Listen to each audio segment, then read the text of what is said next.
to include Jubilee. Yeah. It's like, why even bother to give her that many lines of dialogue and then not do shit with her is beyond me. Mm-hmm. All she is fireworks anyway. Yeah, Jubilee was supposed to have a small part back in the original X-Men movie, but once again, that all wound up on the cutting room floor, and so that all went to pot. And then they were supposed to bring her in later, and they decided not to. And then finally, they bring her in this movie. They give her a few lines here and there, and then she doesn't do jack squat at the end of the movie, really. Jubilee who, Yeah.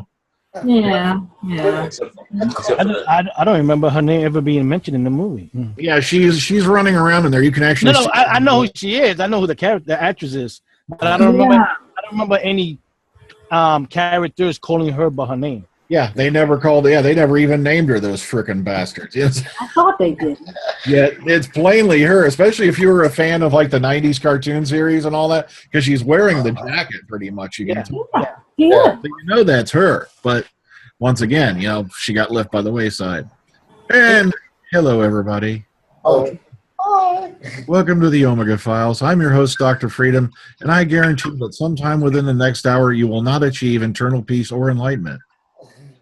But okay, let's get intros from everybody. Let's get hey there, hi there, ho there's.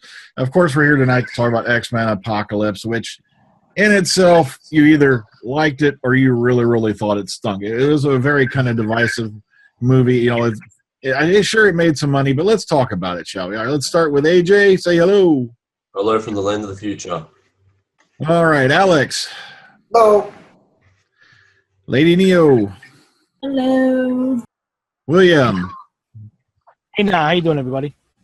Philip. London calling. Hi. Beefhead. Guess what? It's the third movie this year where superheroes, you can never guess, fight.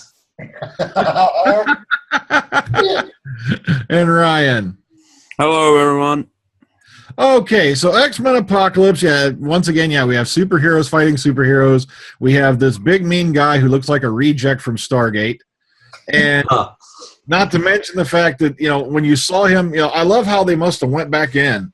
They definitely had to have gone back in and rearranged the color on him, because when you saw him on set and the set photos they put out, didn't he look like that frickin' Ooze guy from that Power Rangers movie a few years ago? Ivan Ooze. Yet all of a sudden he's, gray again when it comes to the final release. And I'm like, come on, they had to have edited that, because everybody was making Ooze jokes for months before that movie got released. But okay, let's get your individual views. Let's hit some first thoughts for y'all. Let's really just tap into our inner soul and unleash our creative feelings. Oh, gosh, I knew I shouldn't have taken that course. All right, let's start with Ryan. Ryan, you go ahead and start. Well, initially, I didn't know what to think upon the first viewing. But on a second viewing, to be honest, a lot of the complaints that the people had didn't seem... I didn't seem to share those opinions. I thought the movie definitely jumped around a bit, and the plot was a little jumbled. And, there were problems with certain characters not getting the time they should have. But that's something that most of the X-Men movies suffer from. And they can't do what they can do with the Marvel movies. The Marvel movies can give these characters their solo film to build upon, but the X-Men are a team, and only certain members, I feel, should get their own solo stories.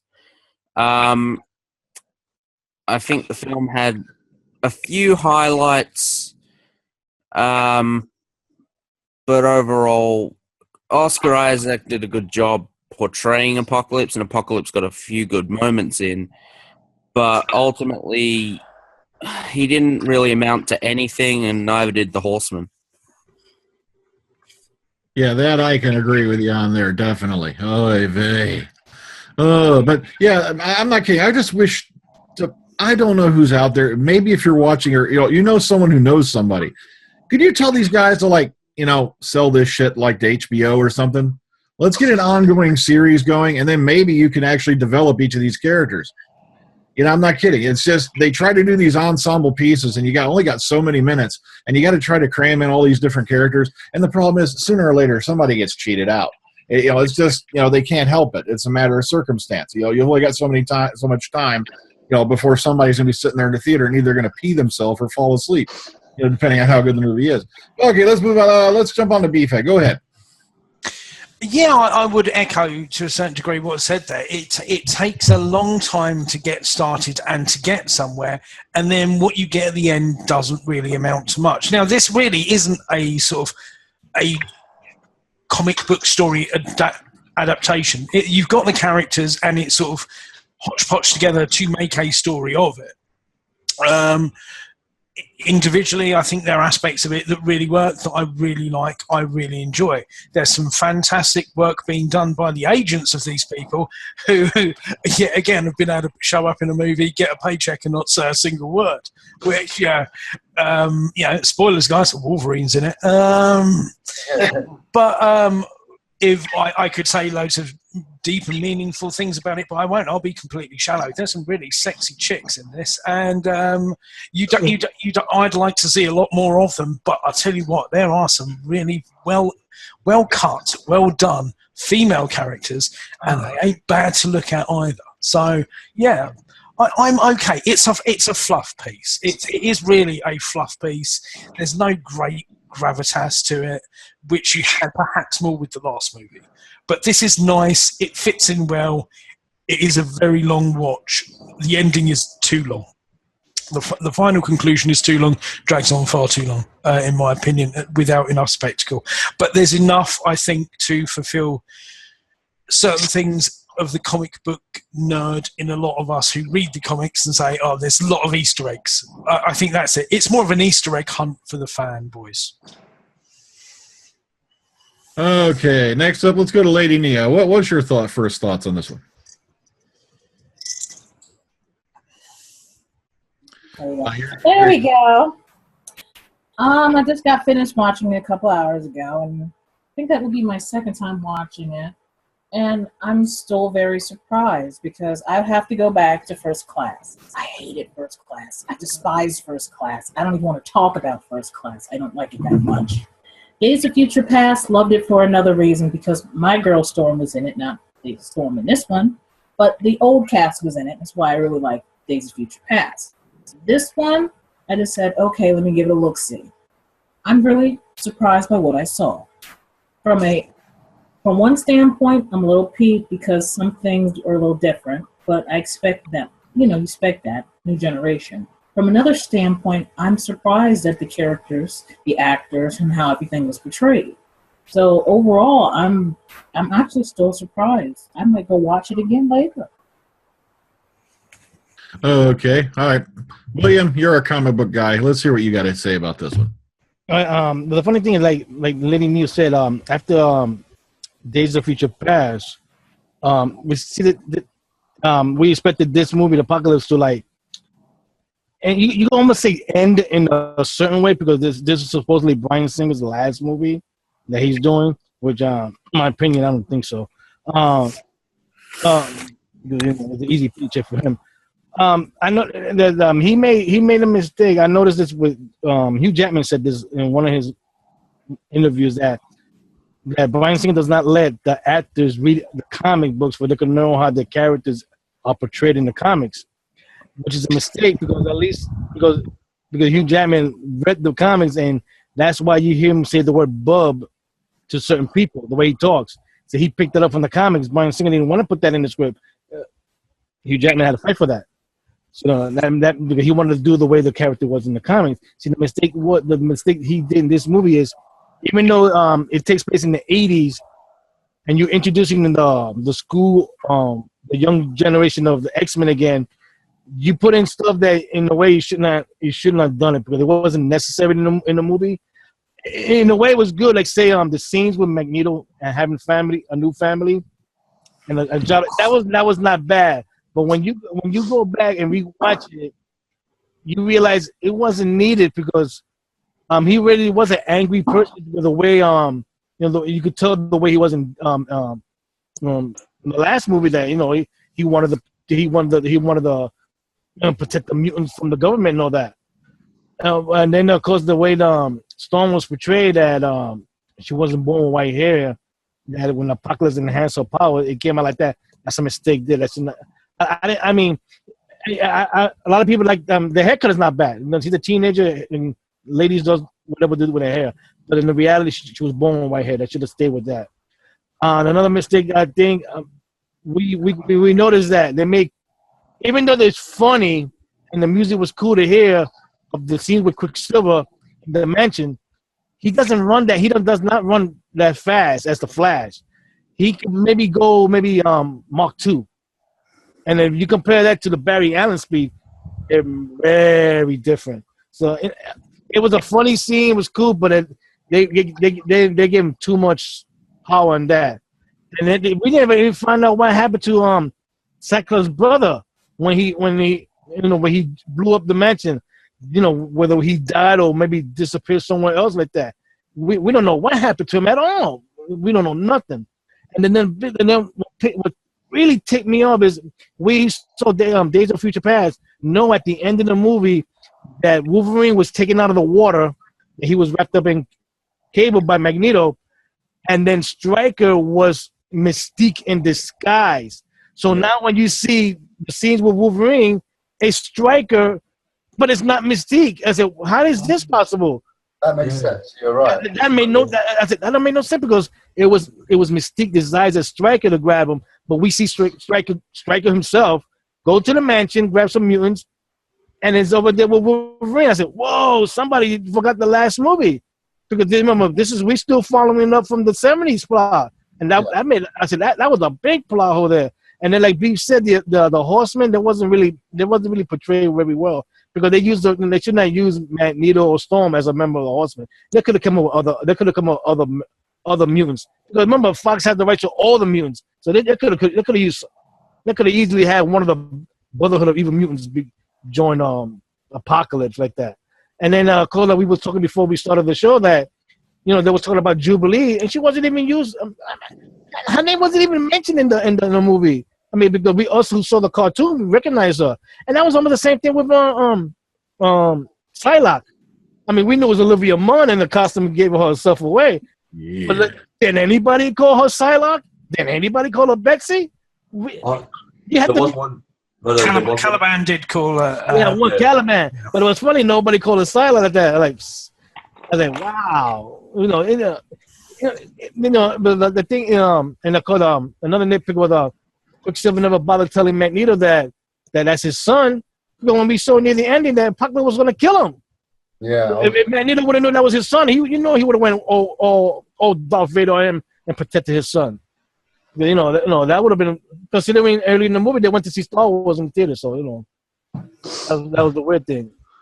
I mean, it's not a bad movie, but is that Brian? I mean, if they're gonna do another movie, get rid of Singer and let somebody else who's a fan understand how the comics are, and you cannot, like we were saying, you cannot have that. Even though X-Men is a team, you cannot have that many people in the movie because it's not gonna develop any of the characters very well. You gotta narrow it down. And like you said, Freedom, you can either make an HBO series or on Netflix series with the other students of the X-Men Mansion. And at least that will give it more episodes and more character development. Yeah, because I don't want a regular network to touch it because no. I remember Generation X very vividly and had to have been one of the crappiest damn pilots I've ever seen in my life. I was like, come on. It all turned out to be I'm not even going to go into Generation X. It was that bad. Okay. It was just file it in your mind under somewhere, between a landfill and, a pile of rotting corpses stinking bad. Okay. It's horrible. All right. Let's jump on over to Philip. You go ahead, Philip. Oh, hello. I'm here. Right. Okay. I'll just to iterate Beef's Babe Magnet, I'm going to iterate the Man Magnet out of the show. They're quite beautiful men there. Anyway, besides all that, I liked the film. It was quite cool in some places. William did answer the fact about Quicksilver. How is it that Magneto doesn't recognise that he's got a son there, and he should have known that when... I don't understand why he doesn't know that. He doesn't. Magneto does not know that's his son. Is that Quicksilver should have told them that he's that no, that's his son. That's his son. Well, they're going to touch on that the next time around, aren't they? 'Cause Yeah, that was a total waste. They should have done it in this movie, considering you almost saw Quicksilver get killed in this movie. Okay, can you clarify something as well? As well as Quicksilver being Magneto's son, doesn't Quicksilver have a sister as well? That's the Scarlet Witch. The Scarlet Witch. Which one? Is that the one, the girl that does all that? The magic. She does magic. In the other movies. Well, they're using the Scarlet Witch in the Avengers, but she's not a mutant. Yeah, that's what I mean. That's her. She's not a mutant in that movie series, but that's because it's cool. It's supposed to be. He does have his sister in the X-Men movie. She appeared in the Days of Future Past as a younger girl, but in the comics they twins. So he say that, but has. All right, let Ryan start, and we'll go back to Philip. Okay, I do have a problem with Apocalypse. Although he's given a name of Great Destruction, yet he doesn't do anything himself. He uses other people to do his destructive work, which kind of makes me think, hang on, why have you got that kind of name if you've got all the other little people doing your little work for you? Go on, AJ. No, Ryan first. I'll be next. Go ahead, Ryan. You've been trying to get in here. I was just saying that if you watch the Road Cut, it's revealed that Quicksilver has two sisters. He has the little one, which people incorrectly thought was Wanda. It's not supposed to be, but there's one who's upstairs. The mother talks to her, like shouts out to her upstairs.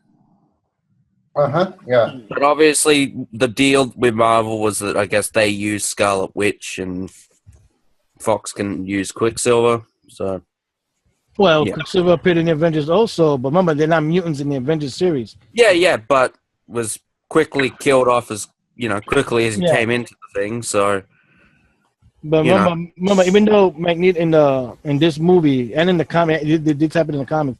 Magneto had another wife and had a daughter that was killed, even though she died differently in the comic books. It did happen, but I don't think it was in the 80s. I think that might happen in the 50s. Right. One more clarification. Excuse me. Alex Summers, was he the one from the first? He was from the first X-Men First Class, but in the comic books, he is Cyclops' younger brother. Yeah, he is the younger brother, and Cyclops is the older brother. But here they reversed it. Okay. Yeah, and Joker didn't kill Batman's parents. Do this. Fire trap. I hate this complaint of things not being in the same in the comics. It's. I just hate this argument. What can you do? Yeah. All right, you got your hand up. Go ahead. I was just going to say, to Phil's comment earlier about Apocalypse's name, actually, if you look at the word apocalypse, it's not about destruction. It's actually an ancient Greek word which means an unveiling of a truth or a hidden truth. Oh, so that's when you said at the end, all is revealed and all that, because it's like about... That's what apocalypse means. It's actually a misused word in everyday life. Yeah. So I thought I'd just clarify that for everyone. Okay, Alex, you're next. Go ahead. Let's see. Yeah, I did like the movie. However, there's a lot of faults in it, and I'm not sure what they were trying to do. And it should have been shorter. And then some characters, as we mentioned before, weren't given any time. And then it also seemed like, I don't know if they were trying to rush it or impress people. I liked it, but it felt very jumbled. It felt very confused in some parts. And then, of course, I said to myself, well, where's Jubilee? And then why would any of the Avengers be in this movie? It's an X-Men movie. And then it seemed like other characters, they were given too much lines, and then none of other characters given too much time. And so I liked it. But I said, wow, if they could have tightened the focus a little bit, if they could have maybe told a simpler story, maybe, you know what I mean? I think it would have been more enjoyable. That being said, I did enjoy it better than Batman versus Superman, but still, the other X-Men movie, I can understand why those would be more popular. Plus, they seem to have... how can I say it, more energy or more direction, you know what I mean? It seemed to be a movie that it was crafted. I don't know if they were trying to make it more commercial, or if they were trying to say, well, you know, we have to appeal to the younger audience. So I did like it, but at the same point, I'm like, I really wish I knew where this movie was going. And then the thing about, what's his name? Is that Apocalypse, the guy with the blue and all that? Yeah. Or is that the other character? Am I getting it wrong? Or No, that's him. yeah, and then I said to myself, now I feel like you're crawling, and I'm not sure what he's doing. I know they're doing it for dramatic effect, but then I also didn't like, you know, how they put Mystique and all that as well. And in the movie, there were some characters like Mystique and other people that I just felt that they didn't explain well. So I almost wanted to go back into the credits and say, are there 6 writers and 10 producers? You know, what, you know, it left me a little bit perplexed. You know what I mean? I just wasn't quite sure where it was going. But that's the sad part. If they could re-release it maybe and focus it a little better, or if they could have tried to find a way, you know, I wouldn't mind if it was a little longer movie if I felt that more of the points went somewhere. You know what I mean? You understand what I'm trying to say? I apologize if I. No, I can understand where you're going. Yeah, because when Singer was one, directed like the first X-Men movie, and then I think the only one he hasn't really directed was, what was it, Last Stand, and Yeah. Last Stand and First Class. And First Class. I know there's more than one, but they mainly brought him back in because he normally has this ability to focus it very well, and also kind of he adapts from the comics as best as he can. But you can only do so much, when you're transitioning, because, the comics have so much backstory that, like I said, you literally should just get a freaking TV series going, because you've got like a whole wealth of material right there that can last you decades. But you're trying to cram all that into like 2 hours. I do. I just feel that this was more of a glamorized Easter egg hunt. You had the story which was running, but you spent more of the time probably concentrating on the story. You were just like a passenger, just coasting along with it, but just going, oh, look, that's such and such, or, oh, I remember that, or I remember that. I feel it was more of that. And like I said, and I like that in the movie too, but I don't know. Maybe they should have said, okay, for the last hour of the movie, we'll try to focus more on this or develop this, rather than maybe that's the problem with it. They're trying to throw everything against the wall. And I think a little bit is also setting up for the next one. Yeah. I think. Obviously, you got to remember that in the right at the beginning when you see the angel in the fighting pit. That confused a lot of people too, considering that the character Warrington is a rich kid. He's a multimillionaire. I'm fighting the Blob. I'm like, wait a minute, he's fighting. That scratched my head too. Like, wait a minute, why he's doing that? Before we move on to AJ, how many here recognized the piece of music they were playing when they were quote unquote converting Angel to Archangel? The Four Horsemen. Four Horsemen by Metallica. Very good. Yes. A very damn good song from one of their very early albums. It's back in the days when they did it for something other than money. Okay. AJ, you take it. Go ahead. Okay. I thought the movie was, as like everyone else said, a little bit jumbled here, there, and everywhere. I liked a lot of the characters, the portrayal for them. The only thing that sort of stuck out of my mind was Nightcrawler, where his foot actually was on the ground like a normal person. Doesn't he normally walk on the balls of his feet, William? Yeah, he doesn't. Yeah, he walks like that because of he has like a feet. Because he uses the tail to balance himself when he walks like that. But this one, but in this movie, he was walking flat, which I thought was kind of a shame. Like in the previous X-Men movie with Nightcrawler, he was on the balls of his feet, so that kind of ticked me off a little. I kind of think that the only character that kind of got my attention and interest was Quicksilver, because they gave him more round-off character that you cared about rather than everybody else. Everybody else kind of like just there, where he had a bit of comedy to him, which made you enjoy his appearances in the film. Well, he was used for the ad campaign for V as well, so yeah, for the energy drink. But anyway, I like how they're sort of tying these little bits of the new timeline together. You know, you got Wolverine, you know, showing up and he's, you know, escaping from Weapon X. You got Jean that sort of touches his mind, and it's like an echo back to the first movie where she first touches his mind. Also, Cyclops being a little bit douchey, where he says, you know, I hope we never see that guy ever again. Yeah. You know, sort of an echo of his future, of what's going to happen to him and all that. Overall, I just thought it was awesome, especially when Professor X's hair fell out.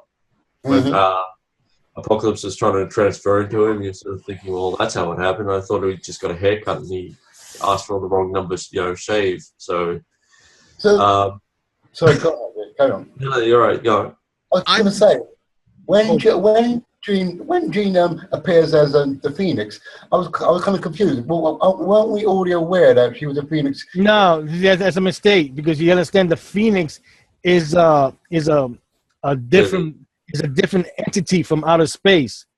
Yes, I'm saying that. It's his own entity.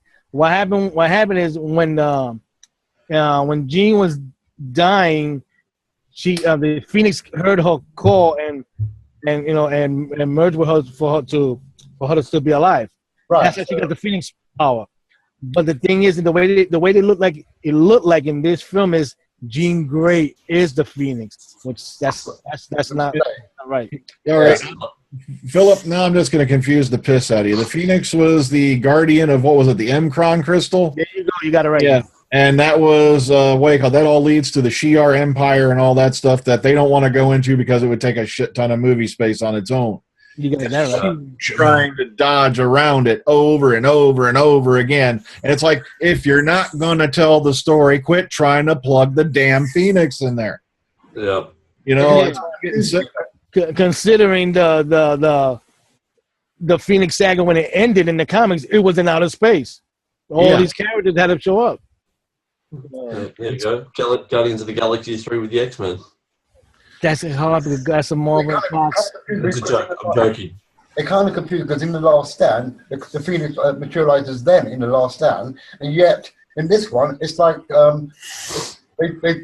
meet for the first time. So why don't they recognize it from The Last Stand? If you took, Well, remember, X-Men Last Stand doesn't exist because the Days of Future Past wiped that out. Exactly. where is that? Right, that's right. Oh, Timey Wimey. Yeah, remember that. See here, this is the recent X-Men movie that we just watched. This is Last Stand over here. There are 2 points of the timeline. There are 2 different points.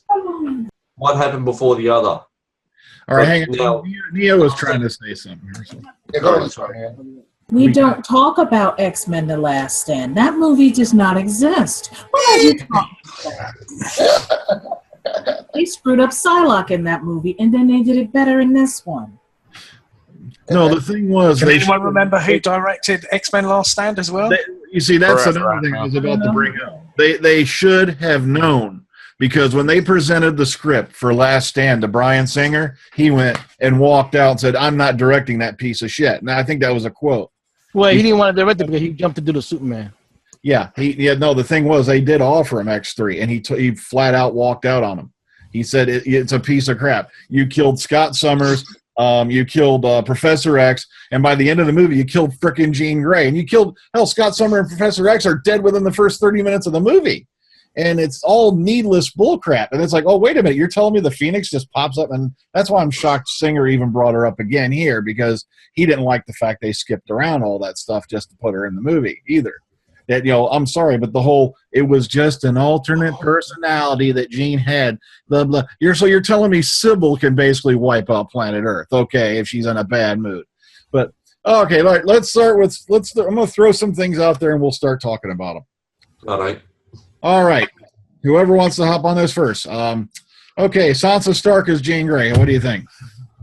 I liked it. It was good. It was fine. I think she did good. Yeah, she's a believable Jean Grey. Yeah, I thought she did a really good job. Real name Sophie Turner, if I remember correctly. So I was just messing with you a little bit.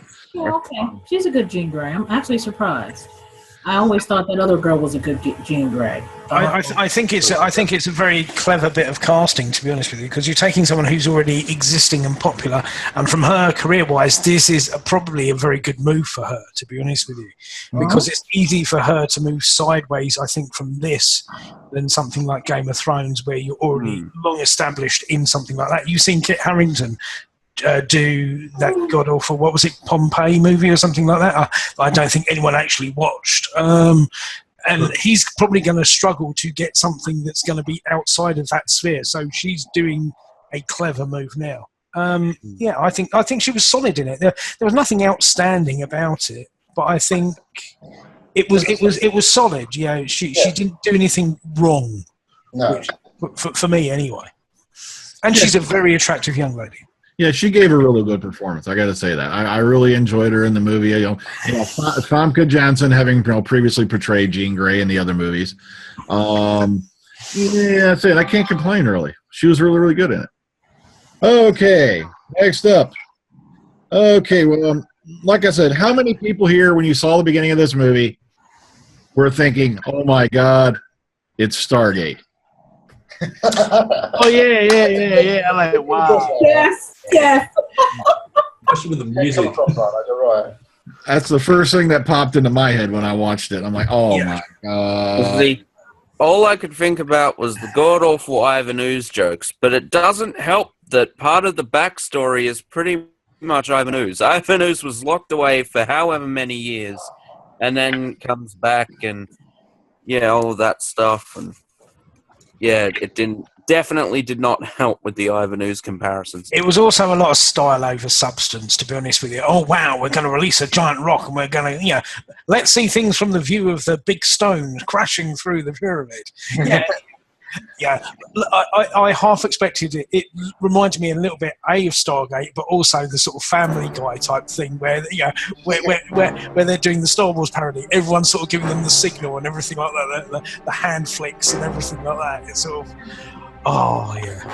I did like the bit where one of the guys got mangled up into a little ball and thrown against the wall. I thought it was quite cool. Yeah, exactly. So you have to do that at some points. Yeah, you see, I never read any of the comics or anything like that. Everything I learned from the 90s animated series. And the thing is, though, I'll tell you this right now. Given a choice between, their version of, I said, I love the way they did Days of Future Past. I love the way they handled the Phoenix Saga. I love the way they, a lot better than what they've done in the movies so far. But that's back then. If you prefer that, it's out there. You can probably find it on DVD. Okay, next up. All right. How about Mind Erased Moira? You mean Lara Croft? No, Moira. The woman. Mariah McTaggart. Yeah. I know. I don't know. I didn't really agree with that. Why would he erase her memories of that? Really, I didn't get that whole thing. Why do it? She was working with the CIA and like that. She didn't. So he didn't want her to either get reveal the address or anything like that. And I don't mean she would have done it normally speaking. She probably would have got interrogated very badly. But if they were worried about that, they should have never. He should never have given her back her memories then, even if after all the events have happened in. But not he wasn't worried about her, but he was worried about how the government would have treated her. Right, I understand that. But the thing is, that's another thing, Moira. And if somebody's coming in and watching this, saying, "Well, who's Moira? Who is this woman?" You got to go back and watch First Class. Yeah, First Class. In Days of Future. That irritated me a little. You gotta know your X-Men movies. You see, that was another thing that kind of ticked me off was what they did with they basically turned Moira McTaggart in the first couple of movies into this tiny little bit part you had to watch all the way at the end credits. Otherwise, or she was like a face on a screen for a couple of minutes in the one movie, and that was it. And I'm like, wait a minute, but then again, once you have to relegate it to once again, so many characters, so little time. Okay, Magneto's family. The new one that he has? The new one? Or Pedro? No. I'm talking about the family he loses that leads to him deciding to go out and start whipping people's butts again. Oh. The one that got killed, yeah. Yeah, that was messed up. That happened in the comics, but like I said, I think it happened in the 50s. but that does happen because It makes you feel bad for him. it makes you feel bad for him. Like, Jesus, this guy gets no break. I mean, what happened to him during the war?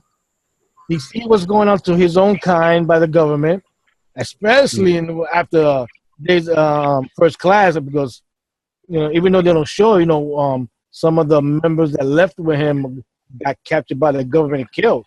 Yeah, I think it does work effectively in making him a sympathetic character. He makes his own life and everything like that, and it's only by the interference of others that he can't live a peaceful, quiet life. You're right.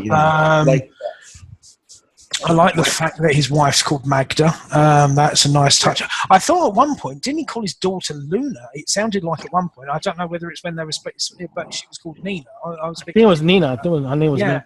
But it sounded like I heard her called Luna at one point, which I thought was a weird, unless it's a Polaris thing.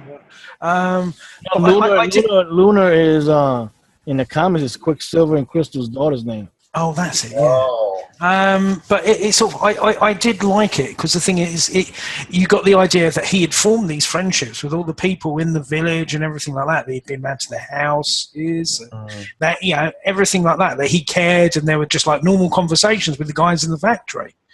It was only an unfortunate turn of events. So it's good that I think the idea that he's the opposing side of the Xavier coin. None of them are wrong. They each have a valid argument. It's just the ends justify the means. So that I think did work effectively. I just love when he just shouts in the sky, "Is this what you want me to become?" and all of that. However, at the end of the movie, it doesn't mean anything because they're rebuilding the mansion and Magneto is just flippy flop. As good as Michael Fassbender is, and when they get the characterization right, like the scene in Days of Future Past when he's just confronting Xavier about all the mutants who have died. That is one of the best scenes in all of the X-Men movies, in my opinion. But they always ruin it by saying, he kind of goes good at the end of them, and I'm sure by the next one he'll be as evil can be. Okay. I only got a couple more things out here. All right. Oh, look, Mystique. Now she's a rebel legend, just like the chick in them stupid frickin' Hunger Games movies. Guess who played? Yeah. I bet that one day she just walked from one set to the other and didn't even acknowledge the fact that she made the crossover. But, for a shapeshifter, she hardly ever uses her abilities. That's true. Also, there is a scene where they are all contained, they're all depowered, but she remains in her Jennifer Lawrence form. She should have reverted back to her blue form. I know, so go ahead, AJ. I was going to say, unless it trapped her in that form. Well, no, because when they all get knocked out, she reverts to the blue form. Oh, yeah. Yeah, okay. Yeah, and then when they're contained, she's in normal, not her, Jennifer Lawrence form. I noticed that too. It seems to me like they just went to a little bit too much great lengths to avoid some stuff on the makeup budget. Like another thing I had written down, but I was going to skip it over till you brought this up, the Great Beast cop-out. Oh, yeah, that was a cop-out. Oh, no, I can control now when I turn blue and get hairy. What a load of shit. I'm sorry. I had to say it that way. That's the way I could think of it. That is a load of shit. Oh, I don't know. I'm just this honky, nerdy little dude all the damn time, except when I get angry or something like Bruce Banner. Then I was going to say. Yeah, here's a little secret that maybe not many people know is that, the scene that Mystique was talking with Nightcrawler? Yeah. That makes it a little funny because then I don't know if they're going to do it in the movies. In reality, Mystique is Nightcrawler's mom. Yeah, and the father was Sabretooth.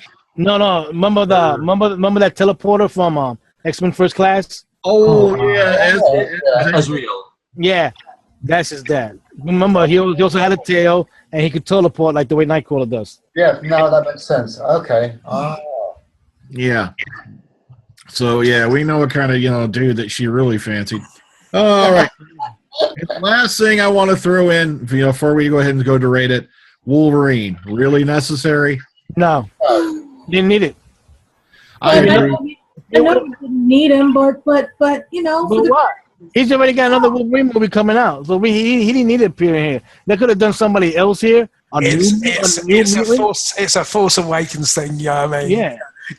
You've got to take your hat off to this guy's agent, to be honest with you. All this is like, that's it. He doesn't. Aside from that, that's it. Yes, very true. Very true.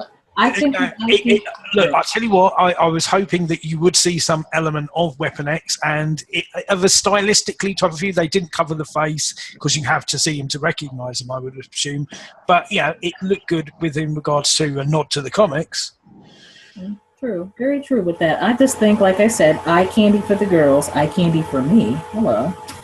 I'm just glad they didn't hold to the original. You also have to give him his adamantium back in some way, shape. But that confused me. That confused me with the whole. Yeah, see, all right, hang on. AJ's had his hand up here for like. I was just gonna say, it's a correction to the Wolverine, I guess. Like the first Wolverine movie, maybe they're sort of erasing that whole timeline, that part there, and throwing it away and saying, "Here you go. Here's the start of the new one for him." No, the thing is, I think you just confused the living crap out of anybody who's seen the previous movies, though. Yeah, remember, it was Mystique dressed as disguised as Stryker that captured Wolverine. But in this movie, you don't see that. It is Stryker. So I said, wait a minute. Well, what happened to Mystique? Yeah, so they had to play around a little bit, I think, to try to make it all fit. And it's like I said, though, it's just weird because normally Singer's one of them guys who's a stickler for continuity. But, you know, I think he got painted himself into a corner there and didn't realize it. Okay, so let's go ahead and we'll rate the sucker. We've lost Ryan. Unfortunately, we'll have to pick up his rating later. So, okay, folks, out of 10, let's start with Beef. What do you give it? Right, okay. I liked, for the most part, the characterization of most of the characters. Yes, and some of them weren't given enough truck. Olivia Munn as Psylocke, she looked fantastic, looked like she was taken straight off the page, and I was very pleased that they did that too. But she hardly says a word. In fact, most of the Horsemen really hardly say a word, and they just slink off at the end. They just sort of like slope off, so it's sort of, there's no sort of resolution to them. So I think that was just badly handled. I personally did like how Nightcrawler was done. I think that was really well done as a character. The bumbling comedy aspect. I feel the replacement of or rehashing the Quicksilver scene from the previous movie because it worked so well, but obviously you have to make everything a bit 80s in this. Yeah, I did like the little digs of humour when they're talking about Star Wars and no one likes the third movie, obviously being a bit self-referential. It was good. There were a lot of bits that I liked. There were set scenes that I liked. I would say it's a 7. It is not by any means a Age of Apocalypse, which I don't think they could ever do truly in a movie. They've taken the characters and they've tried to put something together. I think they're just building for the next movie and doing a nice filler. There were some nice holdbacks to the previous First Class, Days of Future Past. And I think the relationships between the characters was the thing that came through more than story. The actual characterization and the relationships between them. So I hope that that's something that they're going to build on. It was okay. It wasn't spectacular. It wasn't the worst thing. So it's a 7. It's just if you've got a spare 2 and a bit hours to watch it. Yeah. Okay, William. I'm not gonna say this movie sucks or anything like that, but I'm not gonna say it's great. But I mean, we forgot to bring it up is that when they showed him Cyclops' powers, his power is not heat; it is force. So showing that get burned, that got me really ticked off because, I mean, I like somebody got to be doing their homework on this stuff, you know. So showing that certain scenes was great, and of course, like we also that it had too many characters like that. I'm gonna just knock it right in the middle and give it a 5. That's it, a 5 out of 10. Sorry. Oh, okay. All right, Alex, you go ahead. Out of 10, what do you give this movie? Well, like I said, I liked it better than Batman versus Superman, although, as we've mentioned, there are better or not as good or, you know, there's a lot of X-Men movies. I'd probably put this as a 7.5 5, and I'd say there's probably other better directed, quicker X-Men movies, unfortunately. But I did like it. Okay. Next up, let's go to Philip. I liked it. It was a straightforward screenplay. There was no kind of mind-boggling too much going on. I just feel that Apocalypse himself as a character was slightly less than what I thought he would be as it played out. He was just somebody who had other people to do his dirty work, and that kind of disappointment. I thought he was some God-fearing creature that would just use his own powers to destroy all things.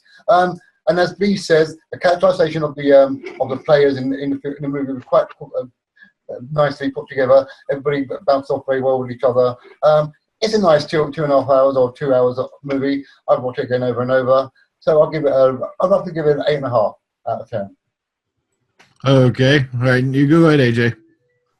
Yeah, I enjoyed the movie more or less. Not as good as the first original X-Men movie, but still anyway. The characters and whatnot being too many and numerous, I agree with Freedom saying that we should have a TV series or something like that to flesh out more of the characters. Overall, I give it an 8 out of 10.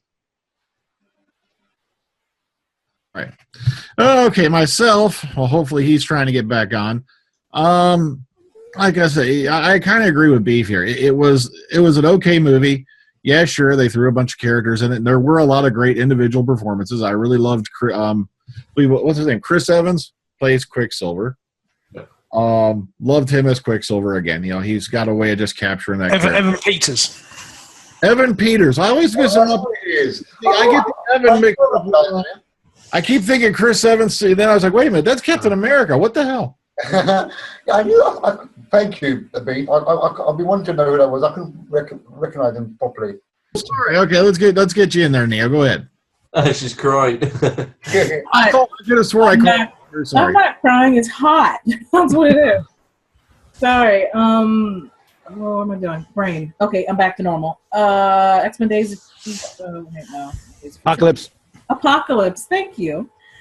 I would have to say, comparing it to the ones before it, Days of Future Past, I would say it's not on equal terms with that. First Class, it is definitely better than First Class. I'm sorry. But it cannot beat X-Men 1. It can't. No way, no how. But actually, I would give it a 9 out of 10. Even with all of the issues I have with it. I swear I don't like Mystique in this. Anyways. He has given a 9 for seeing Hugh Jackman without a shirt. Well, that is a reason why I did bump it up. Hello. The audio was just... Okay. Oh, yeah. So I'm gonna definitely have to do some editing. Okay, out of 10, what do you give this one? I give it a solid 8. There were definitely some things I didn't... actually, I'll drop it down to a 7.5. There were a lot of things I liked. The Weapon X scene was definitely an up in my book. I thought it had just the right level of brutality, which is something people have been wanting from the character for a while. The Quicksilver scene was definitely a highlight for me. However, after that, with just this shunt-in nature of Havoc's death, it was not good. It definitely took me out of the moment. For that to follow such a comedic scene was not good at all. Also, on the subject of deaths, Angel's death was stupid. I was not okay with them killing him off at all. Are we sure, though? He could have flown out of that thing before it impacted. Yeah. He's dead. I just think... But I think the best thing about the Horsemen were their outfits. They all looked like they were all uniform, Maybe with the exception of Psylocke. She didn't look like she exactly fitted in. But, they did go for the comic accurate route on that one. But I think they should have... No complaints from me. Yeah, it's definitely a great outfit. I think they could have introduced that in the later film. It just didn't look like it fit in. No, definitely not too soon. But what made the movie for me was the very end of it with the new costumes. I was absolutely flipping my mind in the cinema when I saw these new outfits, and mainly Cyclops. That's the one that got me, because that's obviously a callback to the Jim Lee X-Men, and I'm so happy because that's Cyclops' best outfit in my opinion. So yeah, a 7.5, weak in a lot of areas, but also a lot of strong points to keep it going. Okay, all right. You got your hand up, AJ. What's up? What about the end credit scene?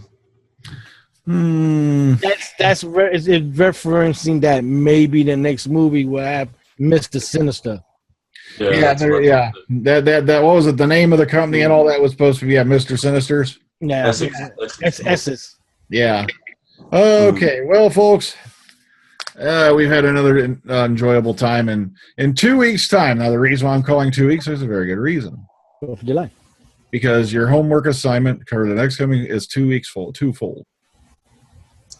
Because it's going to be part of my tactical strike. I am going to begin my assault on Michael Bay. Well, it needs to be full nuclear, to be honest with you, to match his movies. I want to find the original 90s Turtles movie, watch it, and then we're going to compare it to the new one and see how it pans out. We're talking about the one with Bebop and Rocksteady in that one too, in the original. No, we're going to do the first one. Then later on, we're going to do the second one, which is Out of the Shadows. Okay, that's cool. So we're going to start by comparing the original Turtles movie to the one that Michael Bay did a couple years ago. Kind of a comparison contrast. Let's see who wins out, which set of turtles comes out swinging out of the sewer. So. You're talking about the Turtles movie from the 90s? Yeah, not the animated one. I'm talking the live-action one. The first one. Well, somewhat live-action one with CGI. They did. I was talking about the one before Ivan Ooze one. Yeah, no, we're not doing Secret of the Eve. No. No, the one before that one. Yeah, the first one. Yeah, the very first I'm one. just going to make sure. There's so many of them. I don't know which one is which. Don't worry, I will send details. Thank you. The assault on Michael Bay begins. And it is a deep day. Okay. As long as we can do Transformers the animated movie the week after that. Congratulations, you've read my mind. Ooh, 30th anniversary. So, since it is the 30th anniversary of the 1986 film, I was thinking about later on, we're going to do the original Transformers, the movie, versus Michael Bay's Transformers. Yes. That's coming up in a couple of weeks from now, yeah. So, you read my mind on that one, because I've been a hardcore Transformers fan since back in '84 when it first started showing up on cartoons. Matter of fact, I ran a Transformers, two Transformers RPGs on Yahoo. One lasted, the one I took over from a guy about 5 years in, and it lasted another 5-6 years after that. Then there was one I created on my own that lasted 11 years. And so I kind of had guys who knew the lore inside and out between the comic books and the movies and whatnot. So, okay, so that's gives you an idea of what's coming up, the assault on Michael Bay. Yeah. And it's a tactical assault that's needed to be done for a while now. Until then, everybody take care. Ta-ta. See you in 2 weeks. Have a good one. Live your mum. She's built for fun.